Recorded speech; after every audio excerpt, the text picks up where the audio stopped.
Hola, ¿qué tal chicos? Muy buenas noches. Vamos a comenzar nuestra clase número 3 de teoría política. Espero hayan tenido un día con mucho aportación, con mucho conocimiento, con mucha sabiduría y pues vamos a comenzar. El tema de hoy son los aspectos teóricos elementales de la política. Vamos a decir que uno de los ilustradores muy importantes de la época del Renacimiento y que nos aportó mucho a la estructura política como tal fue Nicolás Maquiavelo. Este gran personaje de la época del Renacimiento hace una obra muy importante, conocida, muy famosa, El Príncipe. Esta obra tiene una estructura política, económica y social que eleva de alguna otra manera la forma de gobierno. Él nos dice, bueno, en sí qué es la política, cómo definimos la política como tal. Él nos hace el aspecto y nos dice, la política es un ejercicio del poder. La política es un ejercicio de poder, claro. Se necesita poder para tener política como tal. Pero ¿cuál es el poder? Bueno, lo vamos a ir desmenuzando, claro está, en esta introducción que les voy a hacer de la temática de la clase número 3. La política es un ejercicio del poder encaminada a la obediencia de los ciudadanos de modo de construir un Estado sustentable. El bien común vendrá por añadiduría. Hay dos aspectos importantísimos que nos hace ver Maquiavelo. La primera es un ejercicio de poder y a la vez tiene y debe de ir encaminada a la obediencia de los ciudadanos. ¿Ok? Bueno, si hay poder y hay obediencia, se construye como tal la estructura del Estado en todas las cuestiones políticas, económicas y sociales. Ciertamente Maquiavelo, sus fines estructurales de hacer política, pues era llevar al elogio al Estado como tal. ¿Es muy interesante su obra? Sí, claro que sí. Ojalá igual en sus compendios que ustedes manejen en cuanto a la cultura literaria y filosófica puedan descargar lo que es el Príncipe de Maquiavelo. Muy bien, vamos a decir que estas estructuras comenzaron, como ya lo hemos venido manejando, pero que nos quede bien claro en esta introducción, que los primeros pensadores que contribuyeron al desarrollo de la política fueron Aristóteles y Platón. Ya como hemos venido platicando, se inicia esta temática política en Grecia clásica. Ellos nos aportan estructuras que nos dejan legados muy importantes, donde por ejemplo, para Platón, la república es la base de todo instrumento político como tal. Posteriormente pasa el tiempo, surge el Renacimiento, pasa mucho tiempo y encontramos a Nicolás Maquiavelo con la obra del Príncipe y Juan Bodino, entre varios, no nada más es el único, entre varios. Y un último ilustrador igual muy sobresaliente es Montesquieu, que nos da formas de gobierno muy relevantes para que el Estado surja, renazca como tal. En este contexto, si bien es cierto, podemos decir que las entidades políticas surgieron de esta manera. Imperios. Recordemos que uno de los grandes imperios que hubo fue el Imperio Romano. Como tal, las estructuras políticas comienzan ahí y empiezan a hacer leyes, a hacer Estado, a hacer una forma más propia de gobernanza, porque al final de cuentas, si sabemos, ellos cubren una estructura imperial muy, muy grande. Entonces, claro que tenían que hacer una buena política como tal. Y se agarran de muchas reglas de las que surgen de Platón, de Aristóteles, entre otros. Posteriormente surgen los reinos. Hablábamos en las clases pasadas, pues había el reino de Castilla, el reino de Inglaterra, el reino de Portugal, el reino de Francia, el reino de Hungría, todos jóvenes eran reinos. Si ustedes ya vieron nuestras clases anteriores, les dejé un mapa para que se den cuenta que todo en ese tiempo eran reinos. Posteriormente, ¿qué surge? Después de un reino surge el Estado. El Estado con sus elementos que lo conforman como tal, población, territorio y gobierno. Aquí el Estado, también hay que precisar algo muy importante. Una de las bases para decir cómo surge el Estado, pues esa base de la delimitación geográfica.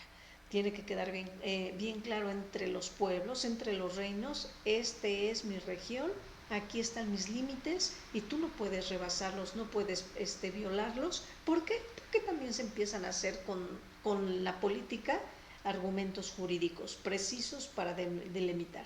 Otra cuestión del Estado muy importante, se crean ejércitos jóvenes para que el ejército es el principal protector de nuestro territorio como tal en aquellos tiempos del Estado.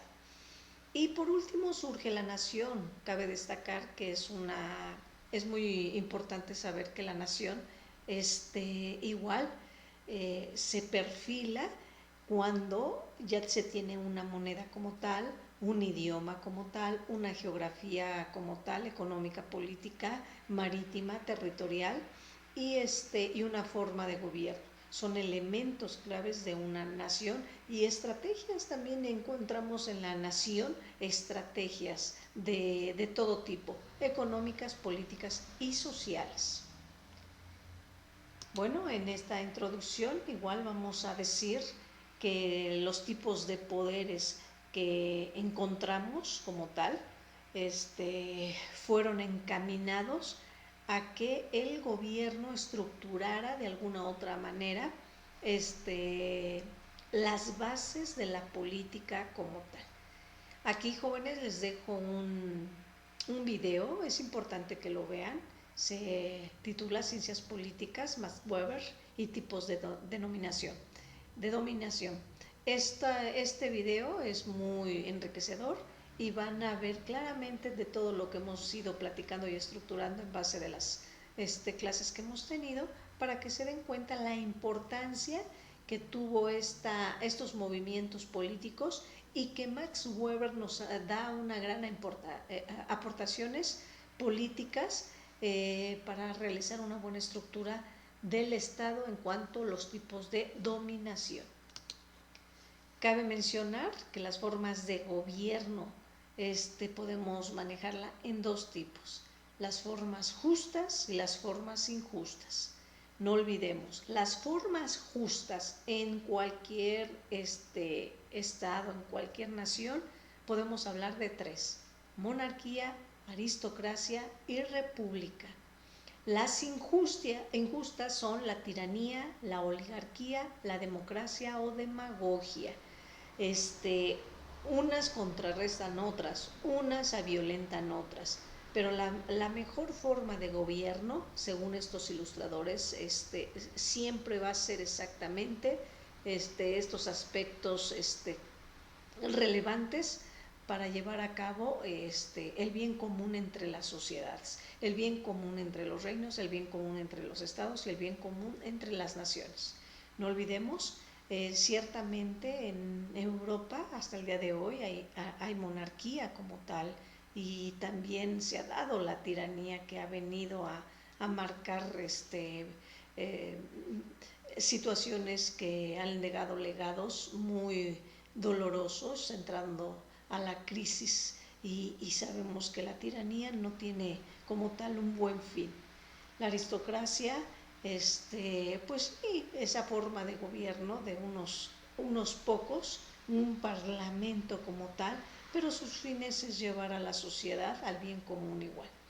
La república en todo su contexto como tal, pues sí se enfoca como un cuestionamiento a que todas las entidades, toda la cuestión federal, todo lo que marca tu territorio, tenemos voz, tenemos voto, hacemos sufragio y llegamos a un estado de alguna otra manera, como marcaba Maquiavelo, ¿no? Un estado donde predominen las circunstancias sociales, en el aspecto de que se marca como tal una forma de vivir más pacífica, más controlada, y sí, tenemos que sacarle de alguna otra manera un impuesto a la sociedad para que subsista el Estado como tal. Bueno, esta es la introducción que hacemos. Ahorita les voy a marcar igual una línea del tiempo para que cerremos exactamente y sepan quiénes fueron los más importantes teóricos de los tiempos hasta nuestros días. Si decimos la evolución política del Estado y las teorías que involucra jóvenes, vamos a marcar muchas teorías como tal. Pero si bien es cierto, para entender la evolución política, tenemos que saber quiénes fueron los más relevantes por completo teóricos que nos dejaron un legado político muy estructurado como tal, y de ahí, en base a todo ese legado, pues es las formas de gobierno que hoy por hoy manejamos en cada país. Bueno, vamos a ver, en la antigüedad, siglo VI y siglo IV antes de Cristo, encontramos a Platón, Aristóteles, ya lo hemos venido diciendo. Teorías que aportaron importantes, la filosofía política de la organización era importantísima. Si no hay organización en un estado, no hay absolutamente nada. La sociedad, llamada en aquellos entonces polis, la polis, como ya lo han ustedes visto en otras materias, en otras asignaturas, pues era el Estado como tal, toda la estructura y organización del Estado. Por eso se dice que la ciencia política es la forma de gobierno de un Estado. Si nos vamos a otra parte muy importante de la evolución política, es la época medieval, conocida también como feudalismo. Alguien que salió y destacó mucho en esa época, jóvenes, es Santo Tomás de Aquino. Estamos hablando en el año de 1225 al 1274. Aportó entre sus teorías la integración de la filosofía aristotélica con la teoría cristiana sobre el poder político. Recordemos brevemente, para Santo Tomás de Aquino, pues las deidades, Dios como tal, era la supremacía para tener un poder político en ese entonces, en esas épocas del feudalismo. Posteriormente, seguimos con la evolución política, surge el Renacimiento. Vamos a ver el destacado por excelencia a partir del siglo XIV al siglo XV, estamos hablando entre los años 1469 a 1527, es el Príncipe de Maquiavelo. Exactamente, su obra fue en el año de 1513 y nos presenta un realismo político y la naturaleza misma del poder. ¿Qué quiere decir con esto Maquiavelo? Que el hombre, su misma naturaleza lo define para tener una forma de gobierno. Todos, absolutamente todos tenemos ese deber de organizarnos. ¿Para qué? Para que subsista la sociedad como tal. Otra época importantísima en la evolución política fue la Ilustración. Aquí nos encontramos en los finales del siglo XVII, y tenemos a John Locke. Sus teorías importantísimas que aportó fue el contrato social y los derechos individuales. Tenemos a Montesquieu, que lo hemos mencionado, con el espíritu de las leyes, separación de los poderes. Él nos decía, Montesquieu, sus legados tan precisos: ciertamente el poder no debe de estar solamente en una persona. El poder debe de tener una separación para que se lleven a cabo todos los fines como tal políticos. Estamos hablando de un poder legislativo, ejecutivo y judicial. Él da esa aportación y dice que es la mejor forma de gobierno. Claro, de alguna otra manera, si bien es cierto, y ponemos de ejemplo a nuestro país, pues nosotros tenemos esa forma de gobierno. Tenemos también a Jean Rousseau. Estamos hablando entre el año 1712 y 1778. Sus teorías que aporta es el contrato social, la soberanía popular como tal. ¿Qué nos dice Rousseau? Todo debe de estar conformado, estructurado bajo la soberanía. ¿Quién es la soberanía? El pueblo. Para el siglo XIX surge alguien muy importante conocido como Carlos Marx. Estamos hablando por el año de 1818 a 1883. Y Federico Engels. Él surge en 1820 y termina su legado en 1895. Teorías que aporta importantísimas, jóvenes, y como futuros abogados lo debemos de saber: el manifiesto comunista, también hay que buscarlo, importantísimo, para que ustedes sepan por qué Carlos Marx se basa en esta situación como tal comunista, qué nos dejaba, qué nos aportaba todo este legado que nos dio Marx. Su teoría también de comunista y la lucha de clases. Al final de cuentas nos decía, si volteamos la pirámide, ¿qué estructuras podemos tener, no? ¿Por qué el Estado siempre va a tener una lucha de clases? ¿Por qué tiene que predominar como tal la violación a los derechos del individuo, del hombre como tal, ¿no? Entonces, por eso vuelvo a comentarlo, el manifiesto comunista de Carlos Marx nos deja una aportación muy, muy relevante, igual Federico Engels, igual en sus estructuras como tal comunistas de ambos, nos dejan legados muy importantes y muy interesantes para saber la estructura de las clases sociales. Bien, otro importante en el año de 1859 es John Stuart Mill. Él nos aporta las teorías sobre la libertad. Él nos dice que el liberalismo clásico es la base más importante de una estructura política, y nos dice que los derechos individuales como tal debemos de tenerlos día con día. Antes no, como tal, no era nombrado garantías individuales, ¿no? Pero sí aportaron derechos individuales, el de las cuales deberían de manifestarse para proteger y protección del mismo individuo. Bien, otro importante, Max Weber, ya les dejé un video, tienen que verlo para que de alguna otra manera vean este contexto evolutivo que nos deja Max. Entre 1864 y 1920 estamos hablando. La teoría que aportó es la economía y la sociedad. Su análisis de la autoridad y la burocracia. Ya él aporta de alguna otra manera la estructura analítica para saber, bueno, qué tanto es bueno una autoridad con poder y qué tanto es malo y nos decae como Estado. Nos aporta también y involucra mucho la burocracia como parte fundamental de una estructura del Estado.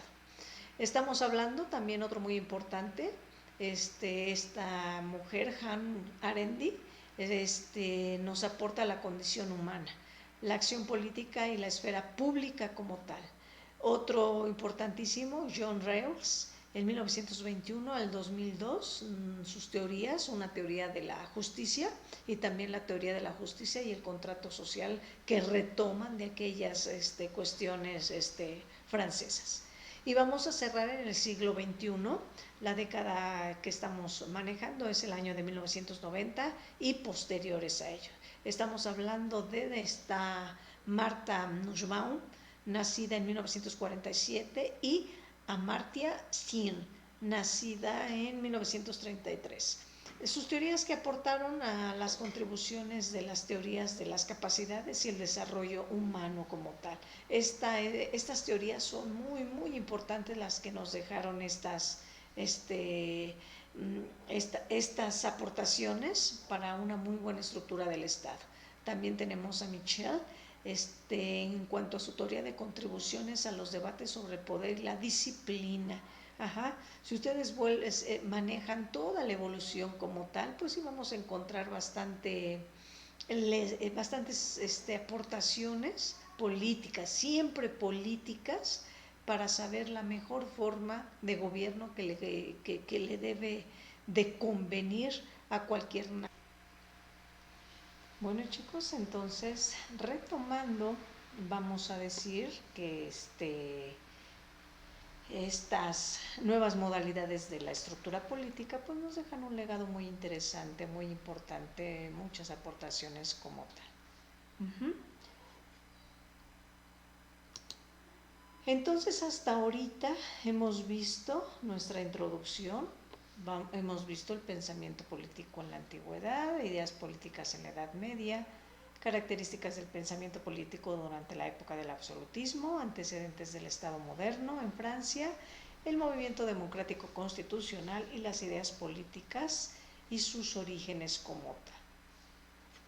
Para que nos quede bien claro todos esos aspectos y puedan destacar sus tareas y sus actividades en la plataforma, es importante y cabe mencionar de que deben de tener bien previos los conocimientos de la estructura temática de la teoría política como tal. Bueno, vamos a decir que los filósofos representativos marcamos a Platón. ¿Qué nos aportó Platón? Entre otras cosas, su obra importantísima, La República. Platón describe una sociedad ideal gobernada por filósofos y reyes, donde la justicia se logra cuando cada clase social cumple su función adecuada. Bueno, la forma ideal para Platón como tal va a ser filosofía y reyes. Si hablamos de la filosofía o por qué filósofos, bueno, porque él nos decía que el filósofo tenía amplios conocimientos de todo, tenía una estructura también muy adecuada para ser buen político como tal, y te podía aportar muchos elementos con fines estructurales y bien organizados a todas las cuestiones políticas. Entonces él decía, si hay filósofos va a haber buena política. Pero también nos abarcó algo muy importante que nos destaca en lo que nos decía Platón sobre la política. Otra forma importante de la política para gobernar, debes de tener reyes. ¿Por qué? Porque el rey va a determinar exactamente una economía, una estructura económica que va a dejar consecuencias de superación a tu reinado. Por tal motivo, si ellos ya traen esas estructuras, pues sí es cierto, tiene buenos elementos para llevar a cabo unos fines políticos donde cumplan su función cada uno, y lleven a una sociedad al bien común. Bueno, vamos a decir que si bien es cierto, Platón nos dejó ese legado. Si una buena política está entre escoger a los mejores filósofos del Estado y manejar a los reyes como tal. Así se compenetra la estructura política. Aristóteles. ¿Qué nos aporta Aristóteles en cuanto a la política? Bueno, él clasifica los gobiernos en monarquía, aristocracia y política, y sus corruptas contrapartes, tiranía, olarquía y democracia degenerada. Bueno, como hemos venido platicando estas formas de gobierno, estamos en pos y contras, ¿estamos de acuerdo? Hay quien van a aportar mucho, mucho como tal, ¿ok? Como la monarquía, la aristocracia y la política, como quien también van a corromper el Estado. Y él menciona, va a haber una tiranía, y si un gobierno es tirano va a haber decadencia, va a haber una oligarquía, y de alguna otra manera que se concentre el poder en esa parte, va a haber una crisis al final de cuentas. Y una democracia degenerada, ¿estamos de acuerdo? Donde de alguna otra manera esa democracia vincule otros aspectos como tal de poder político y no sea hacia la soberanía. Por eso se le llama democracia generada, ¿no? Porque nos hace creer que de acuerdo a la soberanía vamos a dar la estructura política, mas sin embargo no es así. Y nos encontramos exactamente en la demagogia, ¿no? Cuando se concentra en el poder de algunos cuantos y recae para su sobrevivencia en una democracia disfrazada completamente. Y tenemos también a Cicerón. Cicerón nos habla de su proyecto importantísimo en la estructura de la República, y aboga por un gobierno mixto que combina elementos de monarquía, aristocracia y democracia, inspirado en la Constitución romana. Si vamos a hablar de algo muy importante, pues Cicerón retoma partes importantísimas de una constitución, de un legado ya y un precedente como tal de leyes. ¿Para qué o con qué fin? Pues de que tenga una estructura como tal, donde se quede adecuadas formas de gobierno y que tengan legitimidad. Toda constitución debe de ser reconocida. ¿Y dónde se reconoce? Bueno, se aprecia en una estructura como tal, de contexto de ley, de contexto de norma, donde se argumentan las premisas más importantes de la Constitución y nadie puede violentarlas. Si de alguna otra manera aportó estas bases claves Cicerón, pues fue exactamente lo que es la Constitución romana. Nos deja claramente aspectos y nos legitimiza al Estado como tal. Al ver legitimación no hay violación o no debe permitirse la violación en cuanto al derecho como tal, y nadie puede rebasar ese legado normativo que inspira a una nación como tal. Entre otro aspecto muy importante tenemos las ideas políticas en la estructura de la Edad Media. ¿Qué aportamos aquí? Bueno, nos dice que durante la Edad Media el pensamiento político estuvo influenciado por la teología cristiana y la estructura feudal, destacando la relación entre Dios, el monarca y la sociedad. Bueno, vamos a decir claramente que la teología en todo su apogeo en ese entonces era Dios. Dios era el supremo completamente de absolutamente todo. Aquí el punto estaba, ¿verdad? Que muchas veces en estas épocas feudales pues disfrazaban el contexto teológico, o sea, estamos hablando de Dios, para imponer legados que estructuraban situaciones que violentaban las causas de la sociedad como tal. Pero ¿quién contra Dios al final de cuentas, no? Si hubo monarcas que dijeron el Estado soy yo, entonces obviamente decíamos, pues ¿quién contra Dios? Absolutamente nadie.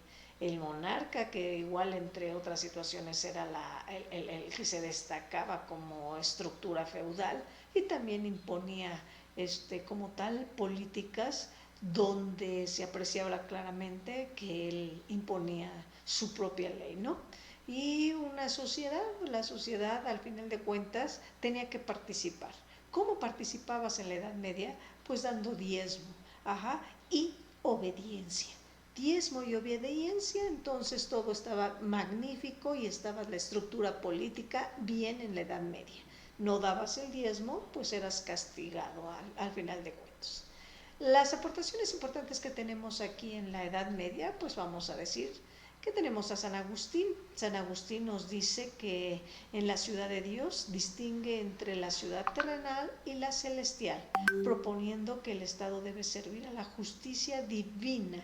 Bueno, sabemos que San Agustín era un teólogo por excelencia, ¿no? Toda la parte de él en cuanto a política, pues decía que debemos todo a una deidad suprema y superior a cualquier contexto humano. Por eso él dice claramente, dividimos dos, el Estado se tiene que dividir en dos. Esa división de en dos es una figura divina y la sociedad que nos llamaba la ciudad terrenal como tal. Una vez que sirvas tú esta estructura social a la deidad divina, se va a encontrar el bien común. Y si no lo hay, pues decía San Agustín, debe de ser castigado. El ser humano debe de ser castigado. Mientras no reconozcas la potestad magnífica divina de Dios, debes de ser castigado. Santo Tomás de Aquino, él nos dice que desarrolla la teoría de la ley natural, argumentando que las leyes humanas deben alinearse con la ley divina para ser justa. Si vemos, va muy de la mano San Agustín con Santo Tomás de Aquino. Ellos de alguna otra manera profecían la situación divina, donde Dios como tal era todo la concentración de poder, y por tal motivo le debíamos culto, le debíamos todo nuestro ser y la precisión de lo que hay terrenalmente, todo lo que tenías, todo lo que poseías, el fin era para su virtud y gracia divina. Y otro importante también podemos manejar a lo que es Juan de Salisbury. De alguna otra manera introduce la idea del príncipe filósofo, un gobernante sabio que buscaba el bien común. Entre lo que se destaca de este gran personaje es que busca el bien común, pero debe de estar en el individuo, como tal, que ocupa una filosofía tan elevada para que cumpla con todos los aspectos de una forma de gobierno justa como tal y busque el bien común. Si eres filósofo, no vas a buscar tu propia divinidad, no vas a buscar tus propios intereses. ¿Qué es lo que vas a buscar? El bien común. Por eso Juan de Salisbury nos decía claramente, todo filósofo va a buscar el bien común, porque si no encuentras filosofía en ese ser humano, no va a haber una forma buena de gobierno. Y podemos decir actualmente, hoy en día podemos comparar estas ideas políticas, pues han habido procesos a través de los años donde se ha venido destacando más precisamente, ¿ok? Que sí es cierto, el que tenga el que cumpla con los elementos políticos y normativos para hacer la política en un país, en un estado, en una nación, pues es el que de alguna otra manera debe de tener el mejor conocimiento, ya que tener un conocimiento pues llevas a una vida buena, ¿no? Al bien común del Estado.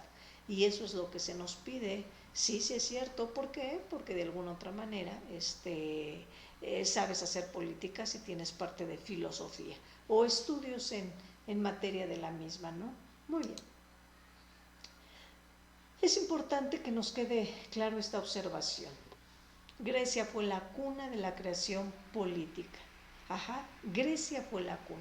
Aunque hemos visto en otras clases anteriores, sí es cierto, el hombre desde tiempos prehispánicos pues construye una política y quedan legados en sus pinturas rupestres, quedan legados en sus estructuras que se encuentran en la forma de una pirámide como tal. Eso quiere decir que hacían política sí o sí. Pero ¿dónde se destapa como tal este legado filosófico y político que nos dan una estructura como tal y nos dejan teorías importantísimas para decir esto nos conviene, esto también nos conviene? Pues en Grecia. Por eso se dice, fue cuna de la creación política como tal. Recordemos cuáles fueron algunos filósofos mega importantes de esta parte de la política. Pues tenemos a Platón, Aristóteles, Cicerón, entre otros. También podemos decir, ok, estas relevancias son tan importantes y nos llevan a precisar en el tiempo la forma de que nos dejan una estructura política como tal. Bueno, dice que las características del pensamiento político durante la época del absolutismo son las que dan influencia en la base a esta estructura. ¿Cuáles vamos a comentar? Bueno, nos dice que el absolutismo se caracteriza por la concentración del poder en una sola autoridad, generalmente un monarca que ejerce control total sobre el Estado. Bueno, de alguna otra manera, ¿qué es el absolutismo? ¿Qué es esta época? Bueno, no había nadie más, ni que dijera nadie, ni quien se le oponía, más que a ese gobernante que tenía todo el poder. Todo era exactamente lo que él al final de cuentas decía.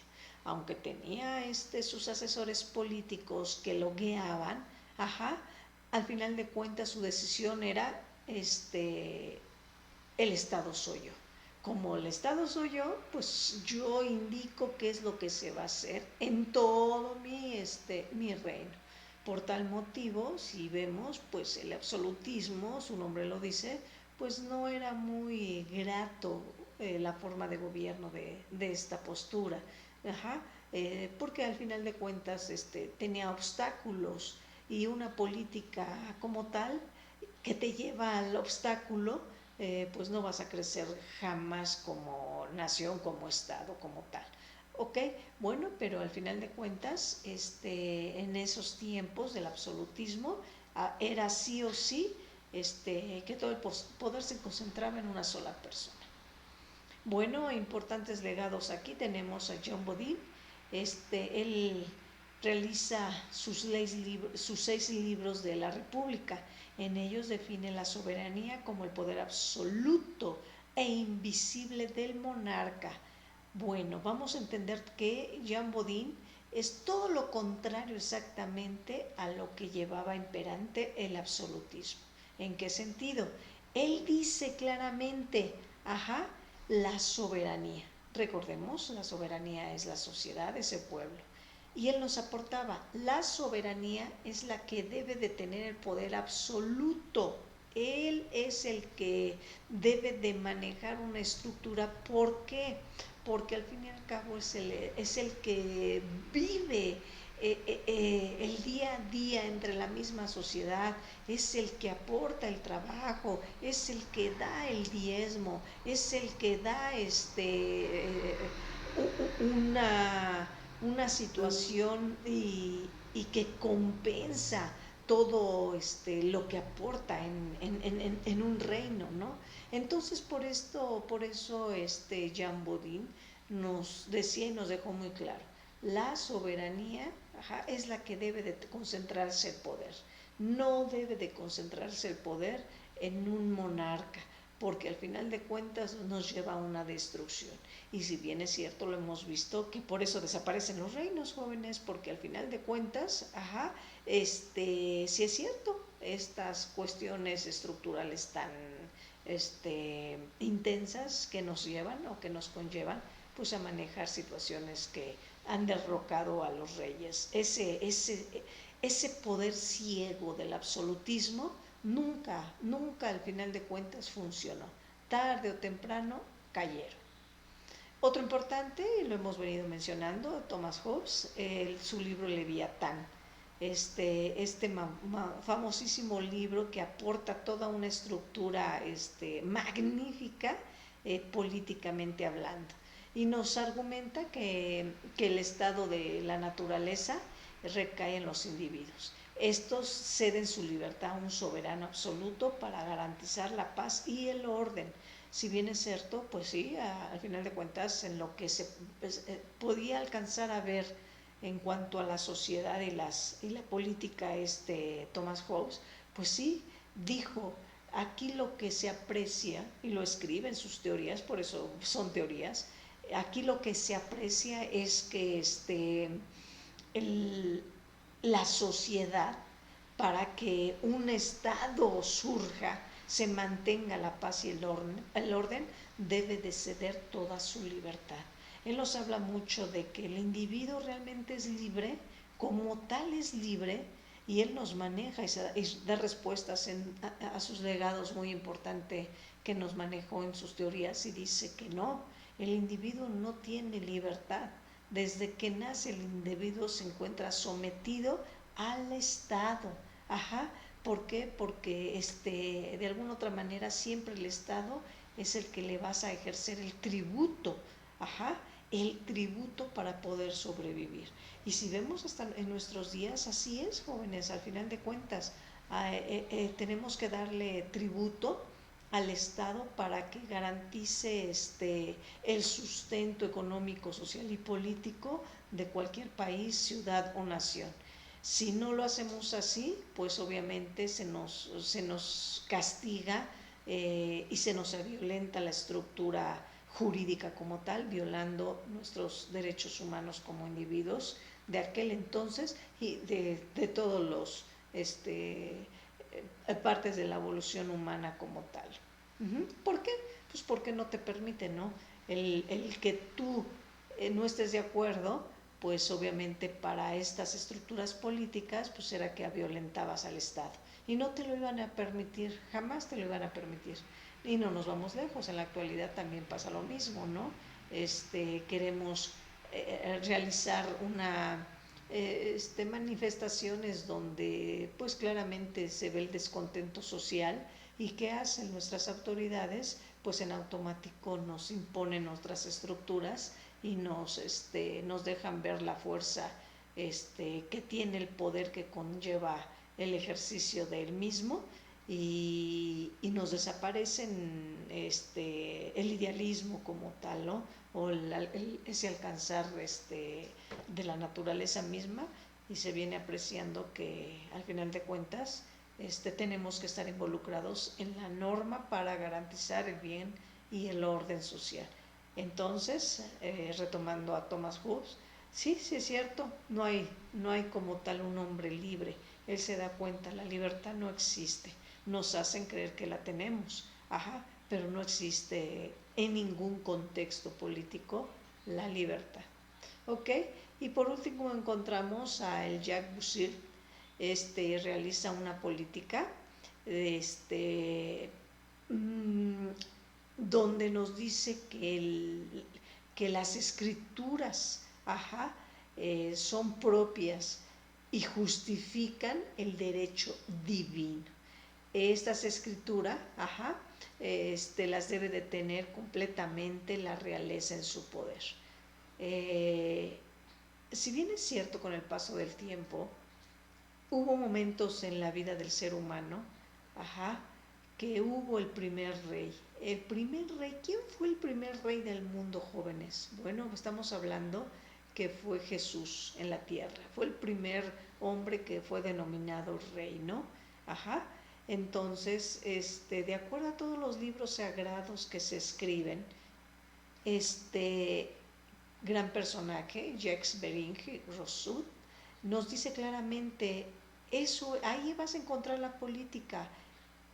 Esas escrituras son sagradas porque te dicen exactamente todo lo que tienes que hacer, cómo debes de vivir, cómo debes de ayudar a la sociedad, cómo debes de manejarte. Pero esas escrituras no pueden estar en tu poder. Esas escrituras deben de estar en un poder magnífico. Y en ese entonces, para parte del absolutismo de esta época, ¿quién tenía el poder magnífico? Pues Dios y los monarcas. Entonces, él nos aportó eso, ¿no? El poder real es el único que de alguna otra manera debe de tener este legado, porque esas escrituras vienen de un don superior a cualquier ser humano, que te da la palabra ejercida en unas escrituras.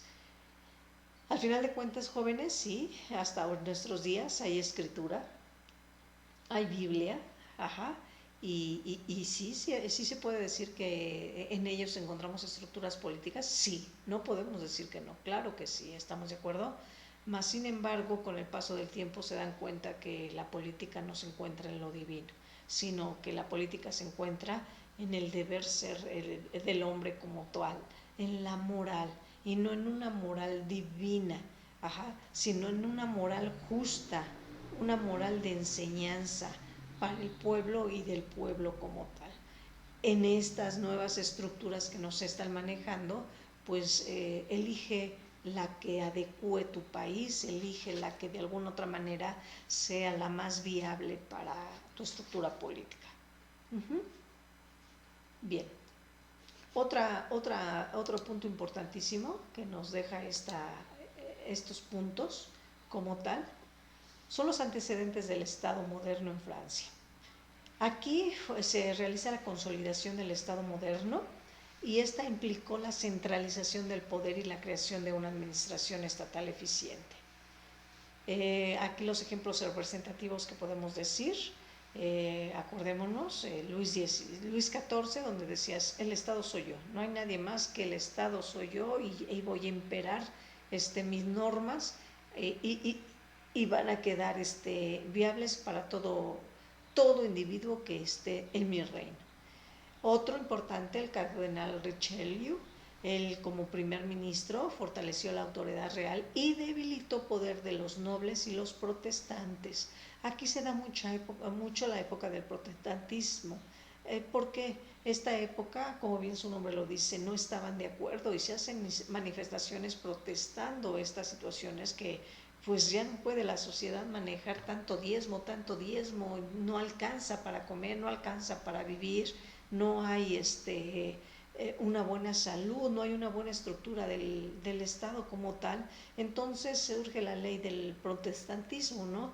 ¿Por qué tu monarca tienes todo? ¿Por qué tu monarca no compartes o no das una estructura financiera que ayude a la sociedad como tal? Mas sin embargo, este cardenal, con todo el poder que tenía en aquellos entonces, ¿qué hace? Pues él fortalece la autoridad real, ¿ok? Y dijo, nada, aquí los protestantes vamos a derrocarlos, ¿ok? Vamos a buscar al líder y se encarcela y verás que nadie protesta. Y efectivamente así fue, jóvenes. Entonces silenciaron absolutamente a todos. Otro importante es Jean Colbert. Como ministro de Finanzas implementó políticas mercantilistas que promovieron el desarrollo económico bajo el control estatal. Aquí sí vemos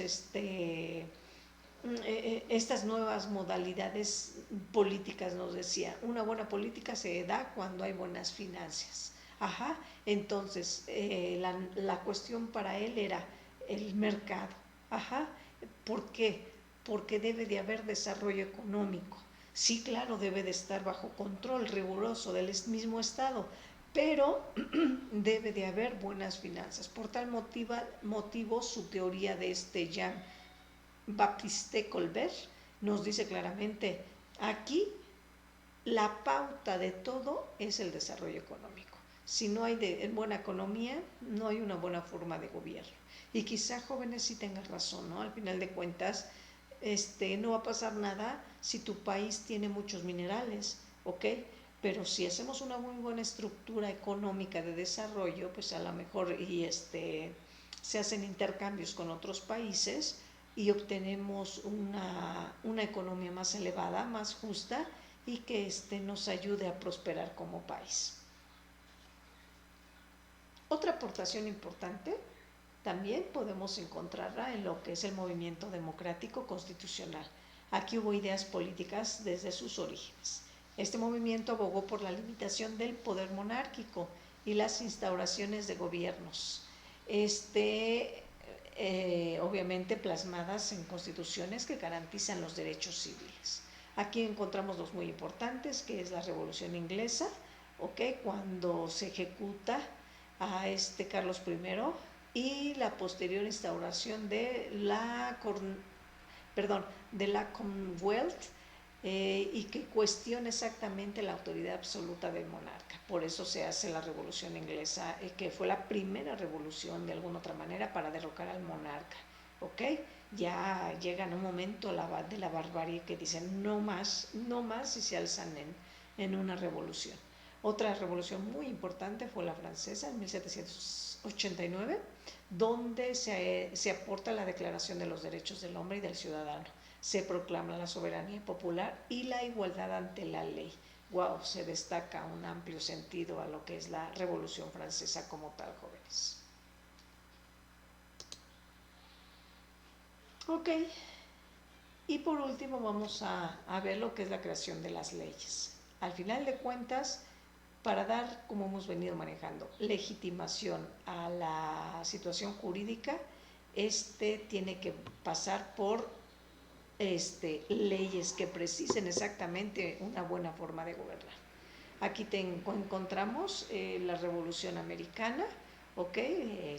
Como ejemplo de él que sobresale en todos los aspectos fue la independencia de las 13 colonias y la adopción de la Constitución de 1787. Establecieron un gobierno republicano basado en principios democráticos y todo esto llevó a la realización de leyes, ¿ok? Basándonos en una primacía, que la mejor forma de gobierno es el democrático, muchachos. No hay más que un legado donde el pueblo sea parte, de un gobernante, donde una estructura política se basa en 3 poderes: ejecutivo, legislativo y judicial. Ciertamente, sí podemos decir que la democracia es una base como tal donde los fines recaen en la soberanía para elegir a nuestros gobernantes. ¿Ok? Jóvenes, espero haya quedado claro. No olviden hacer sus actividades en la plataforma. Cualquier cosa, mándenme mensajito para despachar sus dudas. Y vamos a dar por terminada esta clase. Nos vemos la próxima semana y que pasen muy bonita noche. Cuídense mucho. Nos vemos, jóvenes.